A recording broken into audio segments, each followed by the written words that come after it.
لا حول ولا قوة إلا بالله العلي العظيم أعوذ بالله من الشيطان اللعين الرجيم بسم الله الرحمن الرحيم الحمد لله نحمده ونستعينه ونستغفره ونستهديه ونعوذ بالله من شرور أنفسنا ومن سيئات أعمالنا من يهد الله فلا مضل له ومن يضلل فلا هادي له وأشهد أن لا إله إلا الله وحده لا شريك له وأشهد أن محمدًا عبده ورسوله انتجبه لولايته واختصه برسالته وأكرمه بالنبوة أمينًا على غيبه ورحمة للعالمين صلى الله على محمد وآله وعليهم السلام أوصيكم عباد الله بتقوى الله وأخوفكم من عقابه. میں اپنے آپ کو اور آپ تمام حضرات کو تقوی الہی اختیار کرنے کی وصیت اور نصیحت کر رہا ہوں۔ پروردگار سے دعا ہے محمد وآل محمد کے صدقے میں ہم سب کو اتنی توفیق عطا فرما کہ ہمارا راستہ متقین کا راستہ ہو، ہم اس راستے پر چلیں جو راستہ قرآن اور اہل بیت نے بنایا ہے۔ اللہ تبارک و تعالیٰ کا بے پناہ شکر ہے، بے انتہا شکر ہے کہ اس سال ایک عظیم اور نورانی سعادت نصیب ہو رہی ہے۔ آنے والا جو جمعہ ہے انشاءاللہ وہ غدیر کے دن پڑے گا، عید غدیر اور جمعہ ایک دن۔ جمعہ سید الایام ہے، عید ہے، روایت میں آیا ہے، یہ حدیث یہاں پر لکھی ہوئی ہے کہ ہمارے پیغمبر اسلام حضرت محمد مصطفیٰ صلی اللہ علیہ وآلہ وسلم آپ نے فرمایا ہماری امت کے غریب لوگوں کا حج۔ دیکھیں حج کرنے کے لیے لوگ جاتے ہیں، 7 لاکھ 8 لاکھ 10 لاکھ روپیہ خرچہ کرتے ہیں، تب جا کے انہیں حج کا ثواب ملتا ہے۔ پیغمبر نے فرمایا ہماری امت کے غریب لوگوں کا حج نماز جمعہ ہے، جو ہر ہفتے سال میں ایک مرتبہ ہے، عمر میں ایک مرتبہ ہے، یا ہفتے میں ایک مرتبہ۔ اب اگر کوئی اس عظیم سعادت سے محروم ہو جائے تو اسے اگر ہم مرحوم کہیں تو صحیح ہوگا، غلط نہیں ہوگا۔ تو انشاءاللہ آنے والا جمعہ عید غدیر اور جمعہ یہ کوئی اتفاق نہیں ہے، آپ کے علم میں ہے وہ عظیم الشان خطبہ جسے شیخ طوسی نے مصباح المتجدین میں بیان کیا، مصباح عظیم ان کی کتاب ہے۔ یہ خطبہ سرکار سید الشہداء حضرت امام حسین علیہ السلام اسی خطبے کو میں نے 2 سال سے زیادہ آپ کی خدمت میں بیان کیا۔ پورا خطبہ عرض کیا جا چکا ہے، کتابی شکل میں نے آمادہ کر دیا ہے، اب وہ علماء کے پاس بھیجا ہے اصلاح کے لیے جو ان کی رائے ہو، اور انشاءاللہ پھر وہ خطبہ چھپے گا انشاءاللہ۔ یہ اتفاق نہیں ہے، ایک عظیم سعادت ہے جو نصیب ہو رہی ہے،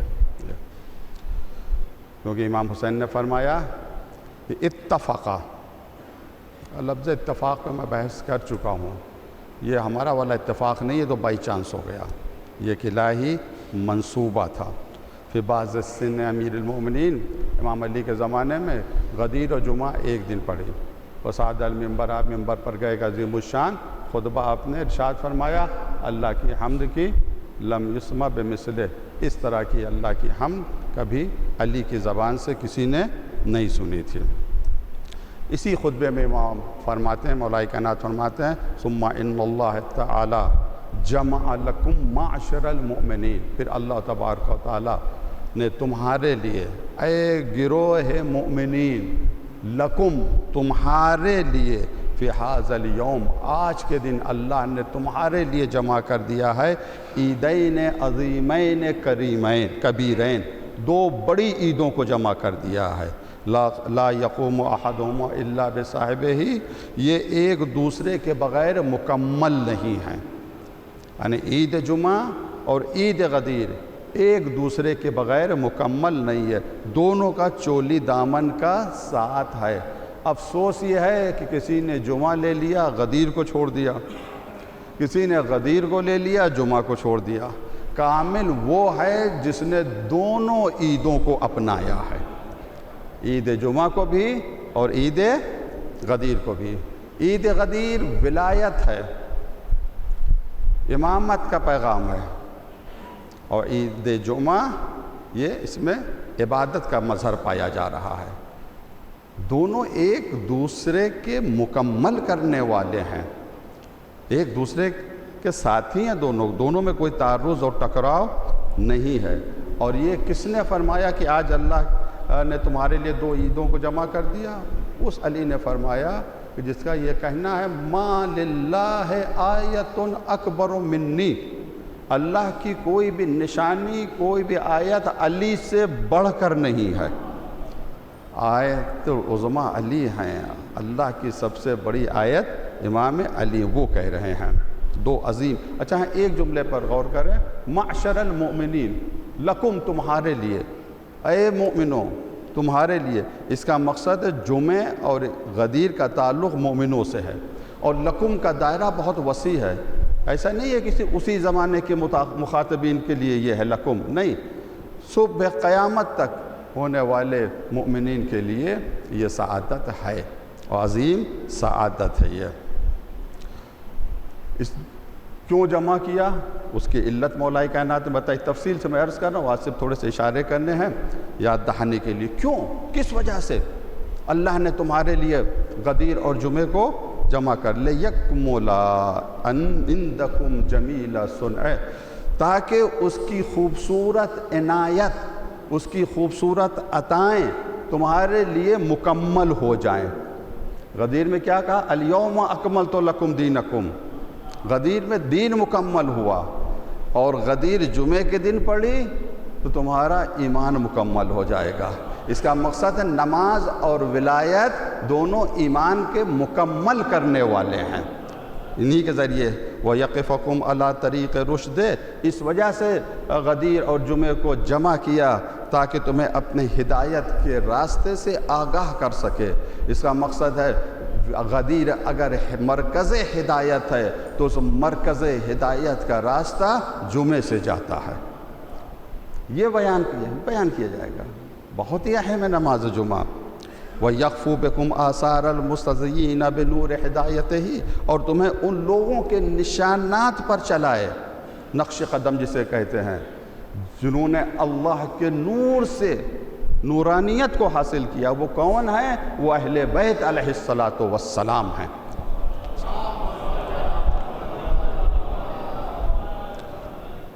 میں صرف ایک خلاصہ عرض کر رہا ہوں، کیوں غدیر اور جمعے کو اللہ نے جمع کر دیا؟ وَيُعَفِّرَ عَلَيْكُمْ حَنِيَّ رَفْدِ، اور تمہیں اپنی بابرکت عطا سے زیادہ نوازنا چاہ رہا ہے۔ یہ جو غدیر پڑھ رہی جمعے کے دن، اس کا مقصد ہے لکم، یعنی آپ کے لیے، معشر مومنین کے لیے، گروہ مومنین کے لیے پروردگار اپنی عظیم عطا کی بارش کرنا چاہ رہا ہے۔ اب کوئی اس بارش سے بچے تو یہ اس کی قسمت ہے، نہ آنا مصلی عبادت پر، نہ آنا مسجد میں، یہ خود اپنا نقصان کر رہا ہے، کسی کا نقصان نہیں کر رہا ہے۔ جمعہ بہت ہی عظیم دن ہے۔ جمعہ کے معنی ہے جمع ہونے کی جگہ۔ حدیث میں ہے، کافی میں ہے کہ جب امام محمد باقر علیہ السلام اس نے پوچھا کیف سمیت الجمعہ، جمعہ کا نام کیوں جمعہ پڑا، کیا وجہ ہے؟ تو امام نے فرمایا آج ہی کے دن مخلوق کو اللہ تبارک و تعالیٰ نے جمع کیا تھا کہ ہماری ولایت کا عہد و پیمان لیں۔ ولایت کا پیمان آج کے دن لیا ہے، اس وجہ سے جمعہ بہت ہی عظیم۔ اچھا، جمعہ میں جیسا مولانا نے فرمایا ہفتے بھر گناہ ہوتے ہیں، تو ایک ہفتے کے گناہ آؤ نماز پڑھنے کے لیے جمعے میں، سارے ہفتے کے گناہ تمہارے دھل جائیں گے، پاک ہو جائیں۔ یہ جمعہ نماز جمعہ نہیں ہے، آج کل کی اصطلاح میں کپڑا گندا ہوتا ہے واشنگ مشین میں ڈالتے ہیں، کپڑا صاف ہو جاتا ہے۔ آپ دیکھیں چائے اگر گر جائے، دودھ کی چائے سفید لباس پر، اگر فوراً آپ اسے دھو لیں تو دھبا چھوٹ جاتا ہے، ہوا چلتی ہے دامن سوکھ جاتا ہے، گھر میں جائیں گے بیوی کی ڈانٹ بھی نہیں پڑے گی، ورنہ سفید لباس اگر گندا کر کے آئے تو سب سے پہلے شاید وہی ڈانٹے۔ اتنے بچوں کے ابا ہو گئے ہیں آپ، ابھی بھی آپ کو تمیز نہیں آئی، سوکھ جائے، کیوں؟ فوراً دھو لیا، گناہ ہو گئے، ہفتے بھر گناہ کیے۔ یہ نماز جمعہ نہیں، واشنگ مشین ہے، اس میں روح کے سارے گناہ دھل جاتے ہیں، تم بالکل پاک و پاکیزہ ہو جاتے ہو، اور تمہاری تطہیر ہو جاتی ہے اس میں۔ اچھا، ایک اور اہم، غدیر کے دن عمل کیا کرنا چاہیے میں عرض کروں گا۔ مولا فرماتے تحادوا نعم اللہ، غدیر کے دن ایک دوسرے کو ہدیہ دو، گفٹ دو، تحفہ۔ تحادوا باب مفاعلہ سے علماء جانتے ہیں، جہاں کام دو طرفہ ہوتا ہے، یعنی تحفہ دو بھی تحفہ لو بھی غدیر کے دن۔ یہ کون کہہ رہا؟ مولا کائنات کہہ رہے ہیں، بہت آج کے دن اللہ نے تمہیں ثواب سے نوازا ہے، تمہاری بھی ذمہ داری ہے کہ غدیر کے دن تحفہ دو اور تحفہ لو۔ میں نے ایران میں دیکھا کہ جس شان سے عید غدیر منائی جاتی ہے اس شان سے کوئی عید نہیں منائی جاتی، دروازے کھلے رہتے ہیں، لوگ ایک جیسے ہم 22 رجب کو جاتے ہیں نظر چکھنے کے لیے، ویسے ہی وہاں جاتے ہیں عید کی مبارکباد، عیدی لینے۔ بڑے سے بڑے لوگوں کو ہم نے عیدی مانگتے ہوئے دیکھا ہے کہ غدیر کی عیدی دو، اور یہ غدیر کی عیدی لوگ اسے باعث برکت سمجھتے تھے، اور بے شک وہ باعث برکت ہے، باعث رحمت ہے۔ اس میں جو نیکی کرے غدیر کے دن، والبر فیہ یثمر المال ویزید فی العمر، غدیر کے دن نیکی کرو، جانتے ہو کیا ہوگا؟ تمہارے مال میں اضافہ ہوگا اور تمہاری عمر میں بھی اضافہ ہوگا۔ یعنی ڈاکٹر کو پیسہ دینے سے بہتر ہے، ہاسپٹل پر خرچ کرنے سے بہتر ہے کہ غدیر کے دن نیک عمل کرو، پیسہ خرچہ کرو، تمہاری عمر میں برکت۔ وَتَعَطُفْ فِيهِ يَغْزِي رَحْمَةً وَعَطْفًا، اس دن تم اگر مہربانی کرو گے تو تمہیں اللہ کا رحم ملے گا، اس کا کرم ملے گا۔ خرچ کرو، خرچ کرو۔ وَعُودُوا بِالْمَزِيدِ مِنَ الْخَيْرِ، خرچ کرو، بہت زیادہ خرچ کرو اس میں دن۔ اور اتنا خرچ کرنے کی تاکید کی گئی ہے کہ 1 درہم اگر کوئی غدیر کے دن خرچ کرے تو اس کا ثواب 1,00,000 درہم کے برابر ہے، 1,00,000 درہم کے برابر ہے۔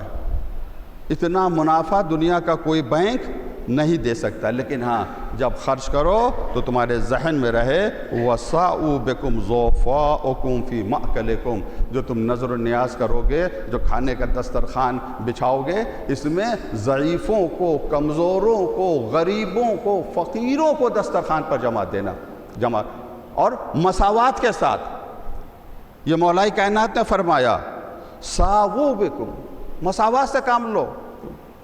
ہم نے دیکھا کہ کسی کے ہاں نظر ہوتی ہے تو بڑے آدمیوں کا دسترخوان الگ رکھتا ہے، عوام کا دسترخوان الگ رکھتا ہے۔ عام دنوں میں آپ الگ الگ دسترخوان لگا دیں، مگر غریب کے دن، یا عید کے دن ایک ہی دسترخوان ہونا چاہیے، اور وہ سب کے لیے، کیونکہ امام علی کی نظروں میں نہ کوئی بڑا ہے نہ کوئی چھوٹا ہے۔ پیسے سے نہیں وہ تولتے ہیں، وہ ایمان سے تولتے ہیں۔ تو ایک بہت زیادہ غدیر کے دن خرچ کرنے کا بہت ہی زیادہ ثواب ہے۔ اچھا، اب کوئی پیسہ نہیں خرچہ کر سکتا ہے، نہیں ہے تو روزہ رکھنے کا بھی ہے، اس میں اعمال میں عرض کروں گا۔ روزہ رکھو، کوئی روزہ بھی نہیں رکھ سکتا، اچھا روزہ رکھنے کا ثواب کیا ہے؟ یہ حدیث ایسی ہے کہ جن کے دلوں میں نور ولایت نہیں ہے، ان کے حلق کے نیچے یہ حدیث اتر ہی نہیں سکتی۔ ایک نہیں 1000 گلاس پانی اگر پلا دیا جائے تب بھی ان کے حلق کے نیچے حدیث نہیں اترے گی، کہ جیسا کہ مولا کائنات نے فرمایا کہ اگر غدیر کے دن روزہ رکھو گے تو اس ایک روزے کا ثواب کتنا ہے؟ پوری دنیا کے عمر کے برابر۔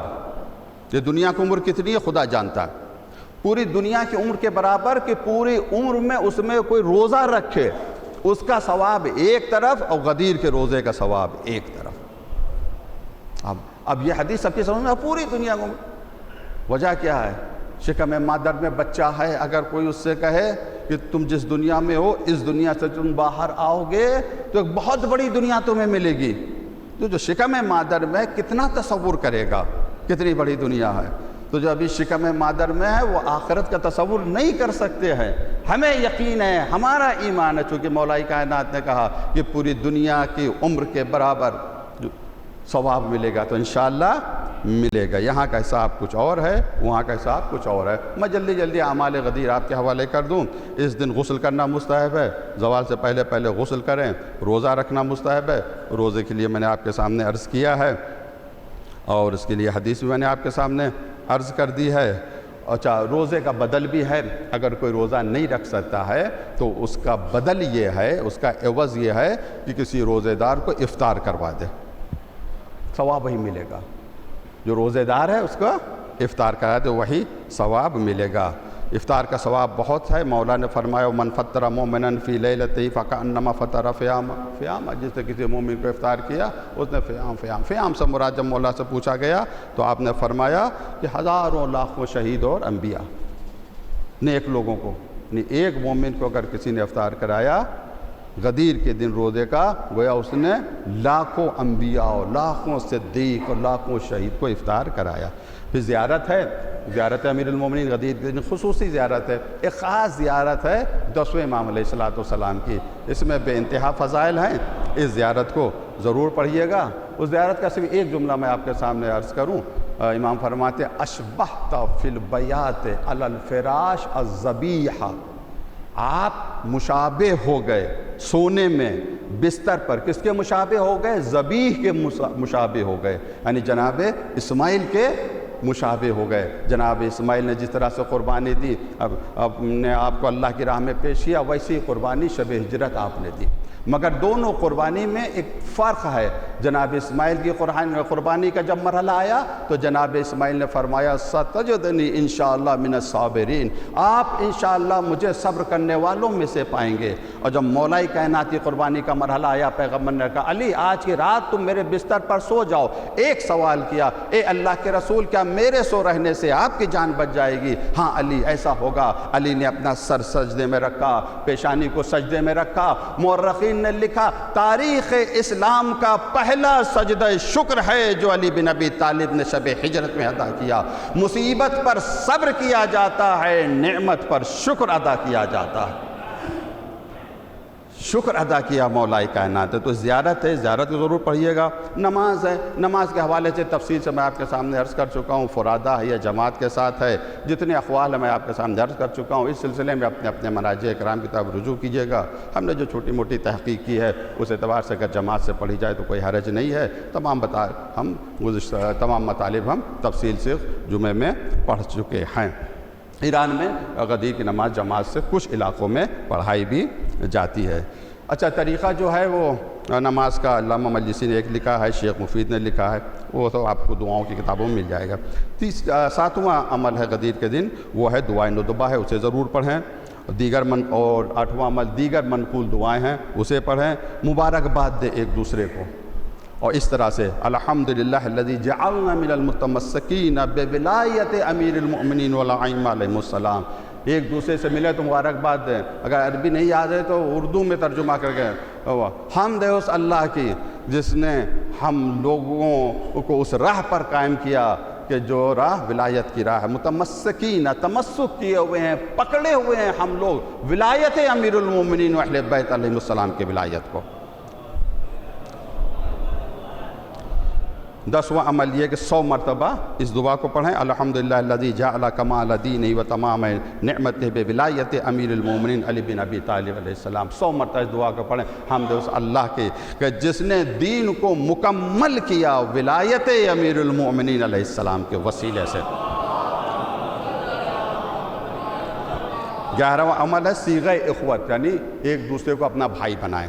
ایک مخصوص جیسے نکاح کا صیغہ ہوتا ہے ویسے ہی صیغہ اخوت ہے، بیٹھیں وہ صیغہ خود پڑھیں یا علماء سے پڑھوائیں اور ایک دوسرے کو اپنا بھائی بنا لیں گے تو یہ غدیری بھائی ہو جائیں گے، اور جب غدیری بھائی ہو جائیں گے تو خود غرضی ختم ہو جائے گی۔ آج کہتے ہیں یہ ہمارے بڑے بھائی ہیں، یہ ہمارے چھوٹے بھائی ہیں، لیکن جب ذاتی منفعت ہوتی ہے تو پھر لوگ نہ بڑا سمجھتے ہیں نہ چھوٹا سمجھتے ہیں. تو صیغہ اخوت ہے، اس کو بھی آپ پڑھ سکتے ہیں، پڑھنا چاہیں تو آپ پڑھ سکتے ہیں. زیارت کے لیے میں نے آپ کے سامنے عرض کیا ہے. یہ تمام اعمال ہیں غدیر کے دن کے. ہماری دعا ہے پروردگار سے، پروردگار تجھے جمعے کے دن کی برکت کا واسطہ، ولایت مولا کائنات کا واسطہ ہمیں توفیق دے کہ ہم اسی راستے پر چلیں جو اہل بیت علیہ السلام کا راستہ ہے. عید غدیر اور عید جمعہ کی جو برکتیں ہیں ان برکتوں سے ہم اپنے آپ کو نواز سکیں. وآخر دعوانا الحمدللہ رب العالمین. بسم اللہ الرحمن الرحیم. قل هو اللہ احد اللہ الصمد لم یلد ولم یولد ولم یکن له کفوا احد. صدق اللہ العلی العظیم.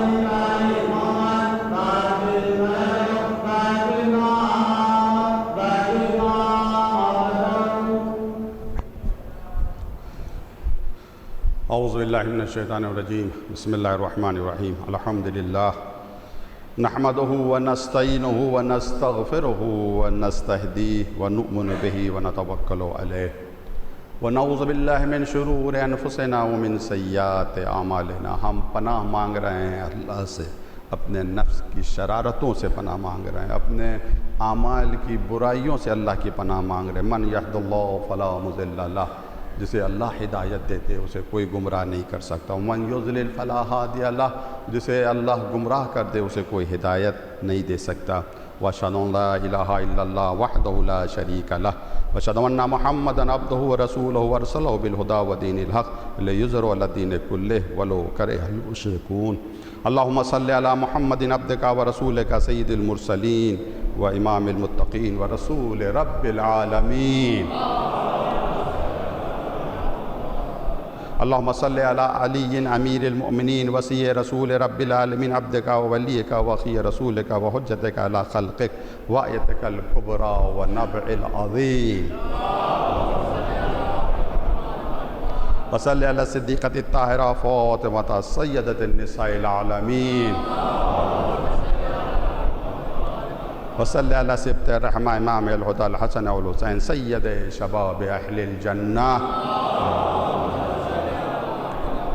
وصلی علی ائمۃ المسلمین علی ابن الحسین سید الساجدین وقرۃ عین الناظرین وزین العابدین. ومحمد بن علی باقر العلم بعد النبی. وجعفر محمد الصادق البار الامین. وموسیٰ بن جعفر الطاہر الطہر الکاظم. اللہم صلی علی علی ابن موسیٰ الرضا المرتضی. ومحمد بن علی الجواد التقی. وعلی بن محمد النقی الناصح الامین. والحسن بن علی الزکی العسکری. اللہم صلی علی نورک و سراجک و ولیک و وصیک و حجتک و خلف الہادی المہدی. حججک علی عبادک و امنائک فی العادک صلاة کثیرہ دائمہ اوصیکم عباد اللہ بتقوی اللہ. میں اس خطبے میں مجدداً دوبارہ آپ حضرات کو خود اپنے آپ کو تقوی الہی اختیار کرنے کی وصیت و نصیحت کر رہا ہوں. پروردگار ہم سب کو تقوی اختیار کرنے کی توفیق عطا فرما. ہم اس کے حلال و حرام کو سمجھیں، اس کے واجبات کو سمجھیں، مستحبات کو سمجھیں، مکروہات کو سمجھیں اور اس کے اوپر عمل کریں. حالات کے اعتبار سے دوسرا خطبہ ہوتا ہے اور اس دوسرے خطبے کا موضوع ہے عالم انسانیت کے مشکلات اور ان کا حل. آج پوری دنیا جو ہے مشکلات میں گرفتار ہے. یہ مشکلات کی طرف اشارہ کروں گا اور ان مشکلات کا حل کیا ہے، کیا راہ ہے، کون سا راستہ ہے جو ان مشکلات کو حل کرے. آج سائنسی اعتبار سے دیکھیں، ٹیکنالوجی کے اعتبار سے دیکھیں، صنعت کے اعتبار سے دیکھیں، مادی ترقی کے اعتبار سے دیکھیں، انسان نے حیرت انگیز کامیابیاں حاصل کی ہیں. آج ہی کا وہ دن، آج سے تقریباً 200 سال پہلے اتفاق سے آج کے دن ماچس کا وجود ہوا تھا، دریافت کی تھی ماچس 200 سال پہلے۔ تو اس کے بعد سے جو ہے وہ ترقی انسان نے کرنا شروع کی، یہاں تک پہنچا، کہاں تک پہنچ جائے گا خدا ہی بہتر جانتا۔ مادی اعتبار سے، ٹیکنالوجی کے اعتبار سے انسان نے بہت زیادہ ترقی کی، لیکن ہم دیکھ رہے ہیں انسانیت آج مضطرب ہے، سکون نہیں، ہر جگہ ظلم ہے، بربریت ہے، ناانصافی ہے، یہ مشکلات ہیں۔ آخر سوال اٹھتا ہے، اتنی ترقی کے باوجود آخر یہ انسان سکون اور اطمینان اور عدل و انصاف کی نعمتوں سے کیوں محروم ہے؟ اس کی وجہ کیا ہے؟ کیا مشکلات ہیں عالم انسانیت کے لیے؟ پہلی مشکل روحانی بحران، یعنی خدا سے دوری۔ یہ انسان خدا سے دور ہو گیا، اس وجہ سے مشکلات میں آ گیا، فراموش کا مادیات میں اتنا گرفتار ہو گیا، اس نے بھلا دیا کہ اس کا پیدا کرنے والا کون ہے، کیوں پیدا کیا، کس مقصد کے لیے پیدا کیا۔ یہ سکون، یہ اطمینان دولت سے نہیں ملے گا، ترقی سے نہیں ملے گا۔ قرآن نے اشارہ کیا، الا بذکر اللہ تطمئن القلوب، دین ہے جو انسان کو اطمینان قلب عطا کرتا ہے۔ آج انسان دیکھ رہے ہیں ڈپریشن کا شکار ہو رہے ہیں، خودکشی کا شکار ہو رہے ہیں، اور زیادہ خودکشی تو اسرائیل میں ہو رہی ہے، وہ جتنا زیادہ خود ان کے فوجی خودکشی کر رہے ہیں، خود ان کے فوجی خودکشی کر رہے ہیں، اخباروں میں آ رہا ہے۔ اس کا مقصد یہ ہے طاقت سے اطمینان نہیں آتا ہے، ذکر خدا سے اطمینان آتا ہے۔ بہت لوگ طاقت کے پیچھے جا رہے ہیں، دولت آ جائے گی، کرسی مل جائے گی، لال بتی مل جائے گی، سیکورٹی گارڈ مل جائیں گے تو ہمارے پاس اطمینان و سکون۔ یہ نقلی سکون و اطمینان ہوگا، اصلی سکون و اطمینان اللہ کی یاد میں ہے۔ الا بذکر اللہ۔ مشکل عالم انسانیت کے لیے بڑی مشکل، ظلم اور ناانصافی ہے، ہر طرح ہر جگہ ظلم ہو رہا ہے۔ لبنان میں کتنا ظلم ہو رہا، پوری بستیاں اسرائیل اجاڑ رہا ہے۔ غزہ میں ہزاروں بچوں کو، 30,000 سے زیادہ بچوں کو، بے گناہ بچوں کو ذبح کر دیا گیا ہے، قتل کر دیا گیا ہے۔ ہر جگہ ظلم ہو رہا۔ امریکہ دیکھے، جہاں دل چاہا وہاں حملہ کر دیا، عورتوں کو قتل کر دیا، بچوں کو قتل کر دیا۔ ظلم کی بنیاد پر سے اس معاشرے میں اصلاح نہیں ہوگی۔ معاشرے میں اصلاح اگر ہوگی تو عدل و انصاف سے، جیسا کہ قرآن نے کہا ہم نے انبیاء کو بھیجا، کیوں بھیجا؟ لِيَقُومَ النَّاسُ بِالْقِسْطِ، تاکہ لوگ عدل و انصاف پر قائم رہیں۔ جب تک ظلم کرتے رہو گے دنیا مشکلات میں گرفتار رہے گی۔ تیسری انسانیت کی مشکل ہے اخلاقی زوال۔ اخلاقی اعتبار سے اتنا زوال آ گیا ہے، آج جھوٹ، خیانت، بے حیائی، مادہ پرستی، دھوکہ، یہ سب عام زندگی کا ایک معمول بن چکے ہیں۔ جھوٹ پر انسان فخر کرتا ہے، وہ جھوٹ بول کر کہتا ہے ارے زبردست طریقے سے جھوٹ بول دیا، کوئی پکڑ نہیں سکا، کوئی پکڑ پائے یا نہ پکڑ پائے، لیکن اوپر والا سب کو پکڑتا ہے۔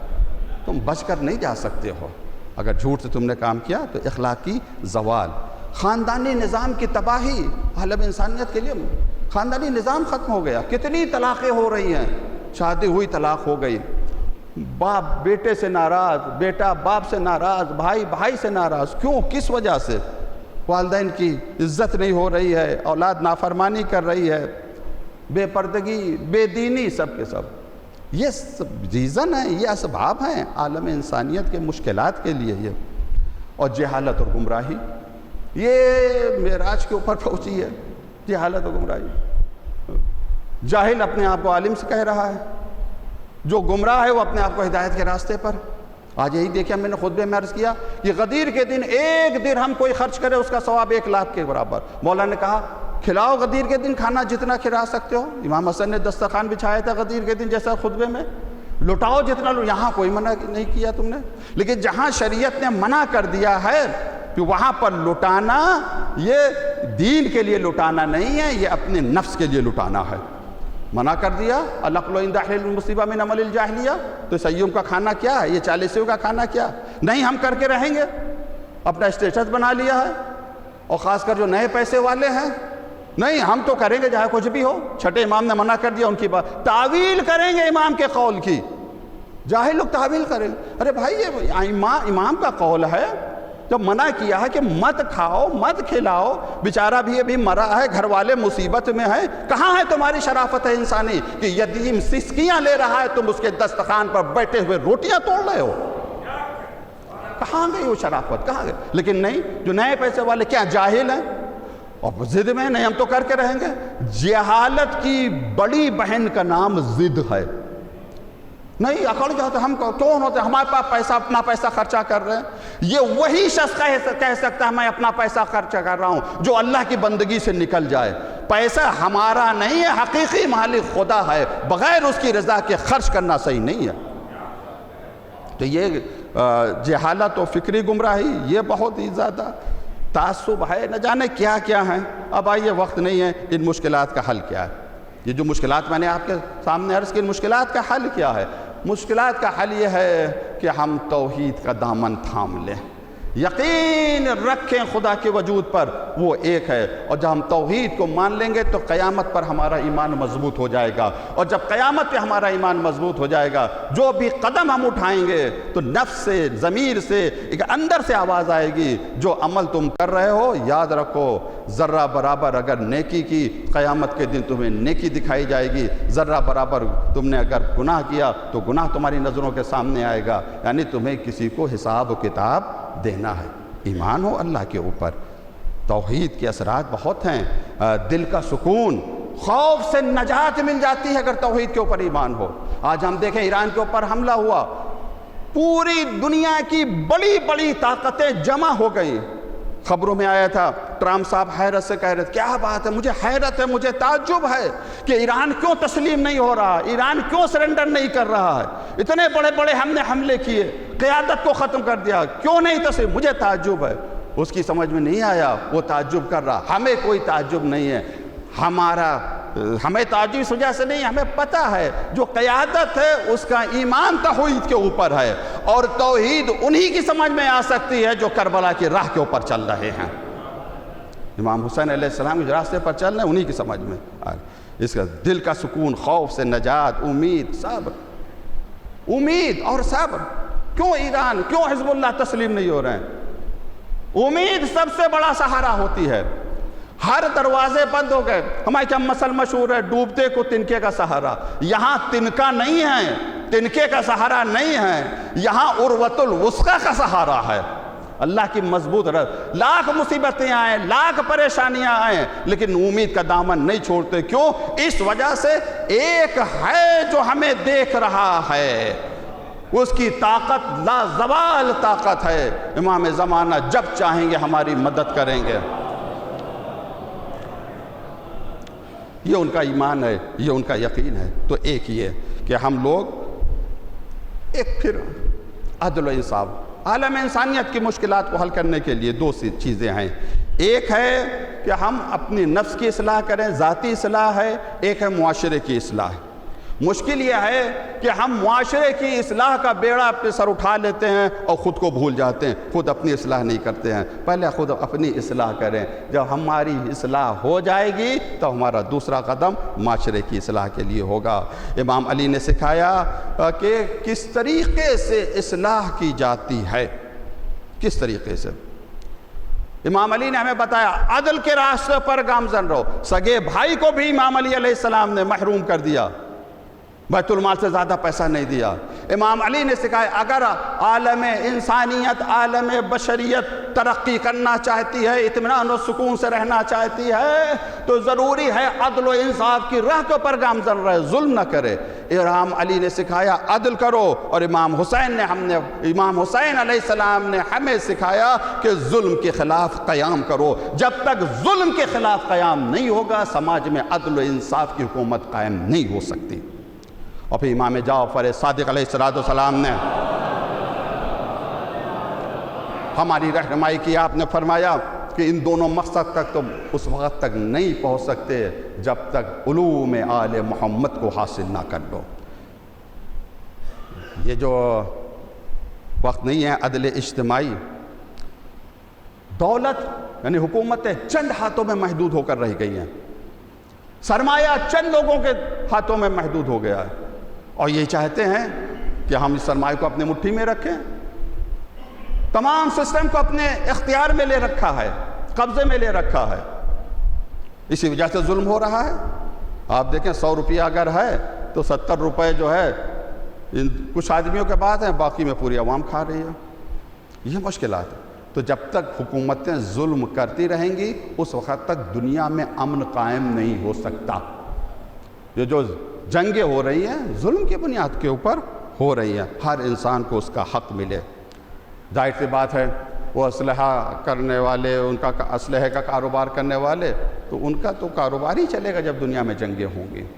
اسی دوران ایران کی جو جنگ ہوئی ہے جسے جنگ رمضان کہا جاتا ہے، اس میں سب سے زیادہ اگر فائدہ ہوا ہے تو اسلحے کے کاروبار کرنے والوں کا فائدہ ہوا ہے. ٹرمپ اور اس کے ساتھیوں کا فائدہ ہوا ہے. ہماری دعا ہے پروردگار سے، پروردگار ہم سب کو اتنی توفیق عطا فرما کہ ہم اسی راستے پر چلنے والے بیت علیہ السلام کا راستہ، عالم انسانیت کو سکون عطا فرما، بشریت کے نجات دینے والے کو جلد از جلد بھیج دے. یاد رکھو پریشان ہوتے چلے جاؤ گے. کہاں تک پٹرول پہنچ گیا، کہاں تک گیس نہیں ملی، یہ سب کی پریشانیوں کی جڑ اور بنیاد صرف ایک ہے اور اس منحوس کا نام اسرائیل ہے. پروردگار سے واسطہ محمد و آل محمد کی عظمت کا، اسرائیل کو نیست و نابود فرما، اس کی مدد کرنے والوں کو نیست و نابود فرما. حزب اللہ، حوثیون اور بھی حشد الشعبی، مقاومت، سپاہ، ان سب کی مدد اور نصرت فرما. ہمارے قائد عظیم آیت اللہ سید مجتبیٰ خامنائی، ان کو اپنے حفظ امان میں لے لے. پروردگار اس مصلی پہ جو نماز پڑھنے کے لیے آئے اس مسجد میں، آصفی مسجد کے بنانے والوں کی مغفرت فرما، ان کے درجات کو بلند فرما. اس مسجد میں جس نے نماز پڑھی ہے، پڑھائی ہے، ان سب کی مغفرت فرما. بیماروں کو شفا عطا فرما. خصوصاً قائد محترم امام جمعہ محترم مولانا سید قلب جواد نقوی صاحب گھٹنوں کی تکلیف کی وجہ سے بیٹھ کے نماز پڑھنے، پروردگار انہیں صحت کاملہ اور عاجلہ عطا فرمائے. جو مہم انہوں نے چلا رکھی ہے، جو ذمہ داری انہوں نے اٹھا رکھی ہے کہ ہمارے اوقاف کی زمینوں پر قبضہ ہو رہا ہے، پروردگار اس تحریک میں انہیں کامیابی عطا فرما. اور ہم یہ بھی اعلان بھی کر رہے ہیں اور گزارش بھی کر رہے ہیں پوری قوت اور طاقت کے ساتھ اس تحریک میں مولانا کا ساتھ دیں. یہ ان کی شخصی تحریک نہیں ہے. اگر یہاں پارکنگ بن گئی تو سمجھیے یہ آگے ان کا منہ اور بڑا ہو جائے گا، پھر کچھ بچے گا نہیں. پروردگار سے واسطہ محمد و آل محمد کا، تجھے واسطہ امام زمانہ کی عظمت کا، ہمارا خاتمہ بخیر فرما. امام کے ظہور میں تعجیل فرما. ہمیں اتنی توفیق ہے اپنے امام کو پہچان سکیں، ان کی اطاعت کر سکیں. اللہم تقبل منا انک انت السمیع العلیم. والسلام علیکم ورحمۃ اللہ وبرکاتہ.